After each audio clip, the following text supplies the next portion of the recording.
పూజల పరంగా కాళికా అమ్మవారిని పూజిస్తే చాలా మంచిది.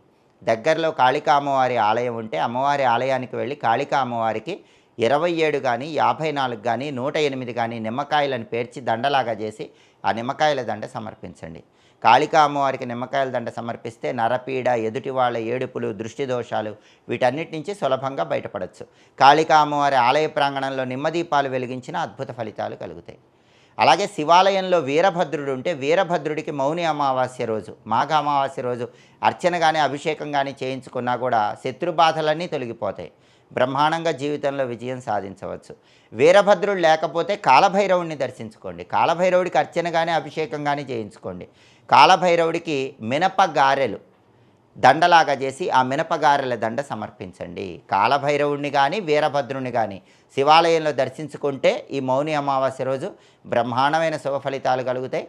కాళికా అమ్మవారి ఆలయ దర్శనం చేసిన అద్భుత ఫలితాలు కలుగుతాయి. బ్లాక్ మ్యాజిక్, నెగిటివ్ ఎనర్జీ, ఇంట్లో ఉన్న చికాకులు, శత్రుబాధలు, ఎదుటి వాళ్ళ ఏడుపు ఇవన్నీ పోవాలంటే ఈ ప్రత్యేకమైన పూజలు చేసుకోండి. కాబట్టి ఫిబ్రవరి 17 మంగళవారం అమావాస్య, భౌమ అమావాస్య, మౌని అమావాస్య చాలా శక్తివంతమైన రోజు. ఈ విధి విధానాలు పాటించి సమస్త శుభ ఫలితాలను సిద్ధింపజేసుకోండి.